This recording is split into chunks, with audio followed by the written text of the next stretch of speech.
அப்போஸ்தலர் நடபடியின் புஸ்தகம் 20வது அதிகாரம். வேகமாக சில காரியங்களை பார்க்க போகிறோம். அப்போஸ்தலர் நடபடியின் புஸ்தகத்திலே 20வது அதிகாரம் 28வது வசனத்தை வாசிக்கலாம். ஆகையால் நம்மை பார்த்து சொல்லுகிறார், உங்களை குறித்தும். நல்ல கவனிங்க, தேவன் தம்முடைய சுய இரத்தத்தினாலே, இந்த இடத்துல தேவன் என்பது ஆண்டவராகிய இயேசு கிறிஸ்துவை குறிக்கிற காரியம். சரியா? நம்முடைய ஆண்டவராகிய இயேசு கிறிஸ்து நம்மையெல்லாம் சபைன்னு சொன்னா கட்டடம் அல்ல. நல்ல கவனிங்க, சபை என்றால் நிறைய பேர் நினைச்சுவாங்க கட்டடம் இல்லை, கட்டடம் கிடையாது. நீங்க அப்போஸ்தலர் நடபடிகள் புஸ்தகத்தில் வாசித்து பார்த்தீர்கள் என்று சொன்னால், கைகளினால் செய்யப்பட்ட கட்டடங்களில் தேவன் என்ன செய்கிறது இல்லை, வாசம் பண்ண மாட்டார். சரிதானா? இது ஒரு பரிசுத்த இடம். சரிதானா? கூடி ஆராதிப்பதற்கு கர்த்தர் என்ன செய்திருக்கிறார், இந்த இடத்தை நமக்கு என்ன செய்திருக்கிறார், தந்திருக்கிறார். நல்ல சரிதானா? சபை என்பது நானும் நீங்களும் தான். டைம் இல்லைனால வேகமாக சொல்லுகிறேன். பவுல் ஐயா சில இடத்துல சொல்லுவாரு, நான் ஆண்டவர் அறியாம இருந்த நாட்கள்ல சபையை துன்பப்படுத்தினேன் அப்படின்னு சொல்லுவாரு. அப்படின்னா கட்டடங்கள் எல்லாம் அடிச்சு உடைச்சாரா, இல்ல சபையை விசுவாசிகளுக்கு துன்பப்படுத்தினாரா? அப்ப சபை என்பது யாரை குறிக்கிறது? கவனிங்க, ப்ளீஸ் கவனிங்க. சபை என்பது யாரை குறிக்கிறது? நானும் நீங்களும் தான். அப்ப இந்த சபையை ஆண்டவர் எப்படி சம்பாதித்தாராம்? கல்வாரியில சென்று. புரியுதா உங்களுக்கு? அதனாலதான் அந்த 3 காரியங்களை நம்ம நேற்றைக்கு குறித்து பார்த்தோம். ஆண்டவர் நம்ம என்ன சார், முதலாவது அழைத்தார், நம்மை தெரிந்து கொண்டார், நேற்றைக்கு நம்மை நீதிமான்களாக மாற்றினார். நம்ம சபையில கர்த்தர் என்ன செய்திருக்கிறாரு? சபை என்றால் என்ன தெரியுமா? நீதிமான்களின் கூட்டம். இன்னும் புரியும்படியாக சொல்லுகிறேன், பரிசுத்தவான்களின் கூட்டம். அதுக்கெல்லாம் வசனம் இருக்குது. கவனிங்க பிரதர், ப்ளீஸ் கவனிங்க பிரதர், நல்ல கவனிங்க. வேற எங்கேயும் எதிராளி கிடையாது. எதிராளி இருக்கிற ஒரே மார்க்கம் எந்த மார்க்கம்? கிறிஸ்தவ மார்க்கம். உங்கள் எதிராளியாகிய பிசாசானவன் அவன் எப்போ வருவான் தெரியுமா? நீங்க நினைக்கிற மாதிரி ராத்திரி 12 மணிக்கு கிடையாது. அவன் எப்போ வருவான் தெரியுமா? வந்து என்ன செய்வான் தெரியுமா? அது தெரிஞ்சதுன்னா இந்த ஃபேன் இப்படி ஆசிலேஷன்ல இருக்கிற மாதிரி இப்படியே திரும்ப மாட்டீங்க. இன்னும் வசனம் கிடைக்காதா, வார்த்தை கிடைக்காதா, சத்தியம் கிடைக்காதா, எனக்கு விடுதலை வேணுமே, எனக்கு விடுதலை வேணுமே அப்படிங்கிற மாதிரி எங்கேயும் திரும்ப மாட்டீங்க. உங்க பின்னால நின்று யார் உங்களை தள்ளினாலும் நீங்க திரும்பவே மாட்டீங்க. ஏனென்றால் அவ்வளவு முக்கியம். இந்த பைபிள் இல்லைன்னா எதுவுமே இல்லை.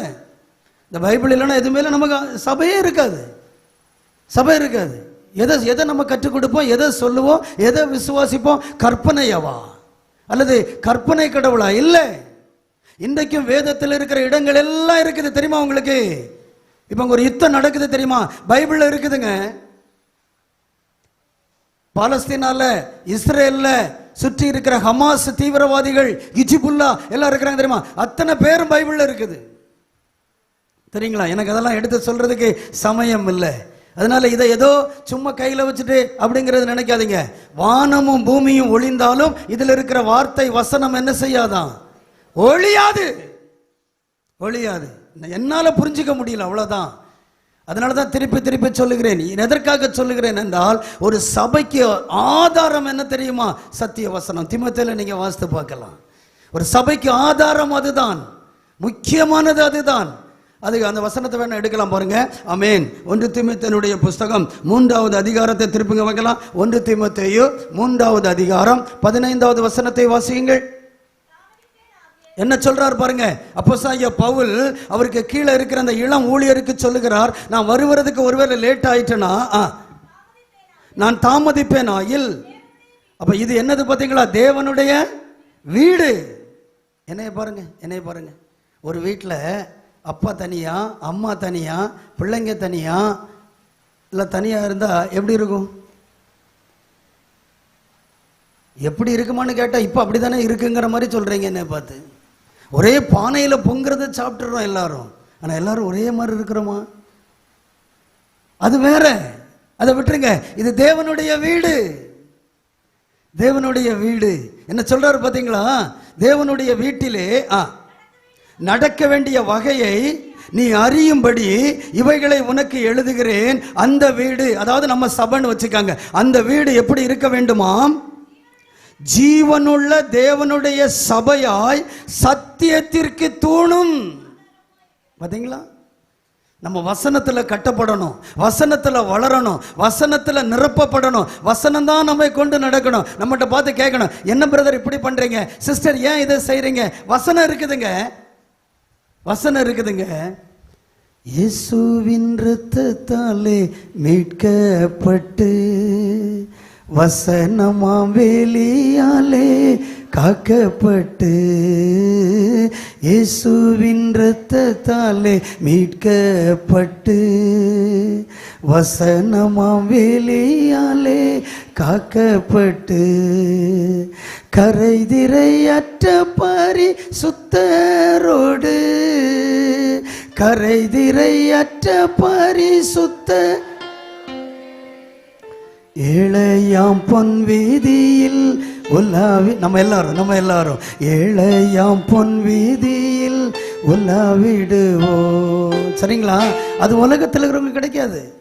அவங்க நம்மளை விட பயங்கரமா பணத்துல கொடி கட்டி பறக்கலாம், நகையில கொடி கட்டி பறக்கலாம், சொத்துல எல்லாம் இருக்கலாம். ஆனா இந்த பூமியிலிருந்து போகும்போது ஒன்னும் என்ன செய்ய முடியாது. ஆனா நானும் நீங்களும் எங்க இருப்போம்? என்ன நீங்க அமைதி ஆயிட்டீங்க? நான் ஏதோ கதை சொல்றேன்னு நினைக்கிறீங்களா? எனக்கு பாஸ்டர் சொன்னது ரொம்ப பயங்கரமா இருந்தது. 3 நாள் நடந்த செய்தியில அவங்க சொன்ன உதாரணம், வசனம் நிறைய பேருக்கு டிக்கு டிக்குன்னு அடிச்சிருக்கும். இப்படி பாஸ்டர் கேட்கறா இருந்தா நிறைய குறிச்சு வச்சிருக்கலாமே அப்படின்னு சொல்லி. இல்லை, சரி பரவாயில்ல, இதையாவது தயவு செய்து கேளுங்க, தயவு செய்து கேளுங்க. சபைக்கு கர்த்தர் வச்சிருக்கிற ஆசீர்வாதம் என்ன தெரியுமா? சாதாரணமானது இல்லைங்க. ஆண்டவரே சிலுவைக்கு போய் ரத்தம் சிந்திதான் நம்ம எல்லாரையும் கர்த்தர் என்ன செய்தாராம்? ஆமென். நம்மை அழைத்தாராம், நம்ம தெரிந்து கொண்டாராம். அப்படி அழைச்சு தெரிஞ்சு கொண்டு அப்படியே இருன்னு சொல்லல, நீதிமான்களாக மாற்றினாராம். இந்த உலகத்துல எந்த யூனிவர்சிட்டியும் நீங்க டிகிரி முடிச்சதுக்கு பட்டம் கொடுப்பாங்க, டாக்டரேட் பட்டம் கொடுப்பாங்க, அல்லது அறிவர்னு பட்டம் கொடுப்பாங்க, இவர் பெரிய ஸ்காலர்னு பட்டம் கொடுப்பாங்க. பேருக்கு பின்னால இவ்வளவு நிலத்துக்கு நீங்க டிகிரி எல்லாம் போடலாம். ஆனா நீதிமான் என்கிற பட்டம் இந்த உலகத்துல எந்த யூனிவர்சிட்டியில என்ன செய்யாது? பணம் கொடுத்து என்ன செய்ய முடியாது? வாங்கவே முடியாது. பாத்தீங்களா? அதுக்கு தான் நீதிமானை குறித்து நம்ம நேற்று ஆழமா பார்த்தோம். அப்படின்னா சபையில இருக்கிற அவங்கள பேர் யாரா தெரியுமா இருக்கணும்? சத்தம் கீழே போயிட்டு பார்த்தீங்களா? சரிதானா? ஏற்கனவே கொஞ்சம் பரிசுத்தவான்கள் உள்ள இருக்கிறீங்க. அப்ப புதுசா வராங்க, அவங்க ஏற்கனவே இருக்கிறவங்களை பார்த்து இப்படித்தான் இருக்கணுமா, இப்படித்தான் வாழணுமா, அதுக்கு தான் நீங்க இந்த ஆண்டவர்கிட்ட ஓடுறீங்களா? 8 மணிக்கு ஆராதனைக்கு 7 மணிக்கு எதுக்கு தான் ஓடுனீங்களா? இந்த ஆசீர்வாதம் தான் உங்க பிள்ளைக்கு இருக்குதா? இந்த ஆசீர்வாதம் தான் உங்க மருமகளுக்கு இருக்குதா? இந்த ஆசீர்வாதம் தான் உங்க வீட்டுல இருக்குதா? அதனால தான் உங்க வீட்டுல சினிமா சத்தம் கேட்கறது இல்லையா? சண்டை சத்தம் கேட்கறது இல்லையா? இந்த வசனமும் இந்த வசனத்துல சேர்ந்து இருக்கிற அதனால தான் ஆண்டவரை துதிக்கிற சத்தம் கேட்குதா? அப்ப உங்க வீடு துதிகள் நிறைந்த வீடா? பாத்தீங்களா? இப்படியெல்லாம் நம்ம இருக்கிறோமா? நல்ல கவனிங்க. 50,000 ரூபாய் சம்பளம் வாங்குற, இன்னைக்கு 50,000 ரூபாய் ஈஸி இப்படி சொல்லுவோமா? 1 லட்சம் ரூபாய் வருமானம் வரக்கூடிய வீட்டுல இல்லாத சந்தோஷம் சாதாரணமா 10,000 ரூபாய் வருமானம் வருது தெரியுமா? அந்த வீட்டுல இருக்கும். ஏன் தெரியுமா? கர்த்தர் வீட்டை கட்டாராயில் வேஸ்ட். பெரிய 50,000 ரூபாய்க்கு டைனிங் டேபிள் வாங்கியிருப்பீங்க, உங்க வீட்டில் இருக்கிற கர்டன்லாம் பயங்கர காஸ்ட்லியா இருக்கும், ஆனால் அந்த வீட்டுக்குள்ள சமாதானம் இருக்காது.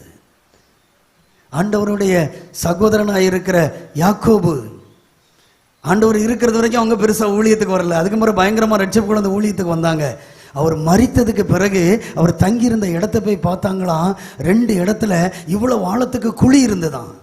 என்ன குழியா இருக்குதுன்னு பார்த்தா அந்த இடத்துல தான் முழங்காலில் நின்று ஜெபம் பண்ணிக்கிட்டே இருந்தாராம். உங்க முழங்கால்லாம் தேஞ்சிருக்கா? ஃபேர் அண்ட் லவ்லி முகத்துல போடுறோமோ இல்லையோ, முழங்காலில் போட்டு என்ன செய்துரும்? பாலிசா இருக்குது. முழங்கால் யாவும் முடங்கிடும் நாமம், 3இல் ஒன்றாக ஜொலிப்பவர் நாமம்.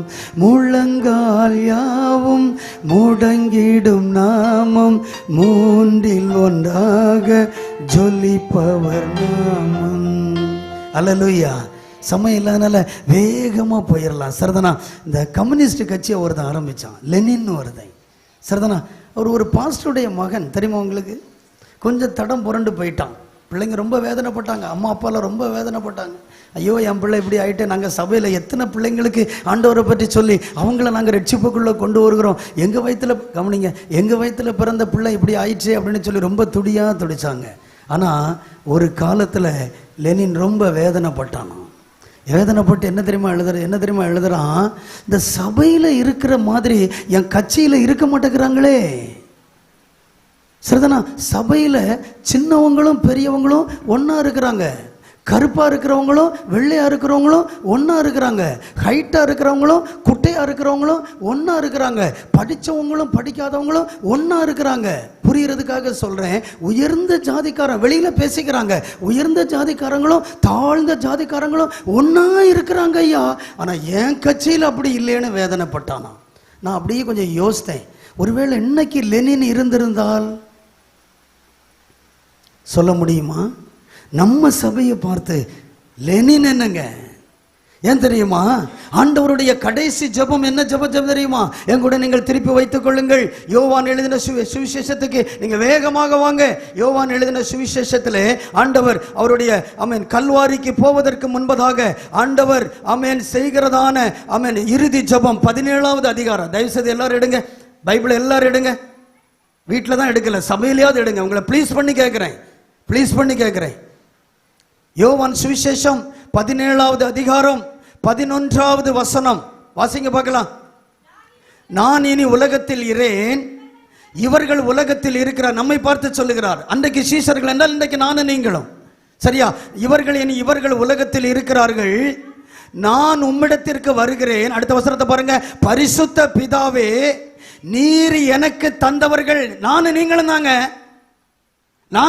தான், நீர் எனக்கு தந்தவர்கள் நம்மை போல ஒன்றா இருக்கும்படிக்கு நீர் அவர்களை உம்முடைய நாமத்தினாலே. ஆண்டவருடைய ஜெபம் என்ன ஜெபம் சொல்லுங்க? நானும் நீரும் ஒன்றா இருக்கிறது போல நீர் எனக்கு தந்த என் சபை பிள்ளைங்க இருக்கிறாங்களே, அவங்க எப்படி இருக்கணுமா? இன்னைக்கு நம்ம எல்லாரும் ஒன்றாயிரலாமா? மௌன கூட்டம் ஆயிடுச்சு. மத்தியானம் நமக்கு நல்ல விருந்து. இந்த விருந்துக்கு பாஸ்டர் நேற்றுக்கு ஒரு பேர் சொன்னாங்க. என்ன பேர் சொன்னாங்க சொல்லுங்க பாப்போம். நான் அவியல் விருந்தோன்னு நினைச்சேன், சாம்பார் விருந்தோன்னு நினைச்சேன். என்ன விருந்து அப்படின்னா, ஐயா நம்ம ஊழியக்காரங்க சொல்லியிருக்காங்க, தலைமை பாஸ்டர் தான் சொல்லுவாங்க. எனக்கு தெரியும், நாங்கள் இன்னைக்கு நேரத்தில் இல்லை, 15 வருஷமாக ஓடிட்டு இருக்கிறோம், தெரியும். அப்படின்னு இன்னைக்கு ஒரு காரியம் செய்யலாமா? இது வரைக்கும் நீங்கள் சபையில் யாரு கூட பேசாமல் இருக்கிறீங்களோ, யாரு கூட சண்டையாக இருக்கிறீங்களோ, அவங்க இன்னைக்கு அடுத்தடுத்து உட்காந்து சாப்பிடணும். உங்கள் அவியலை அவங்க எடுக்கணும், அவங்க அவியலை நீங்கள் எடுக்கணும். நீங்கள் சிரிக்கிறத பார்த்தா கிழக்க உதிக்க சூரியன் மேற்க உதிச்சாலும் உதிக்குமே தவிர, பாரு உன்னை கோட்டில் ஏத்தாம விடுங்கன்னா என்னன்னு பாரு. எனக்கு இருக்க சொத்தையெல்லாம் விற்று அங்கே நிற்கிறதே அரை தென்னை மரம். நம்ம யார் தெரியுங்களாங்க? நீங்கள், தங்கச்சி, அக்கா, உடன்பிறப்பு, அன்பு ஊழியர்கள், சபை பொறுப்பாளர்கள், தலைமையில் இருக்கிற நம்ம எல்லாரையும் ஒரே இரத்தத்தினால் கழுவப்பட்ட பிள்ளைங்க. சரிதானா? பார்த்தீங்களா? அந்த துடிப்பு இருக்குன்னா சொல்லுவாங்க. மற்றவங்க எப்படா இவன் முடிப்பான்னு நினைக்கிறீங்க. பாஸ்டருக்கு தெரியும் நான் எப்போ முடிப்பேன்னு அவங்களுக்கு தெரியும். என்ன தலைமையில் நல்லா பயன்படுத்தி இருக்கிறாங்க. சரிங்களா? எனக்கு இருக்கிற ஒரே ஒரு வாஞ்சை என்ன தெரியுமா? அவர் வரும் நாளில் நம்ம யாரும் விடுபட்டு போயிடக்கூடாது. அல்லேலூயா, அல்லேலூயா. அந்த ஒரு ஊழியக்காரருக்கு வேற என்னங்க ஆசை இருக்கும்? வேற என்னங்க ஆசை இருக்கும்? சரிங்களா?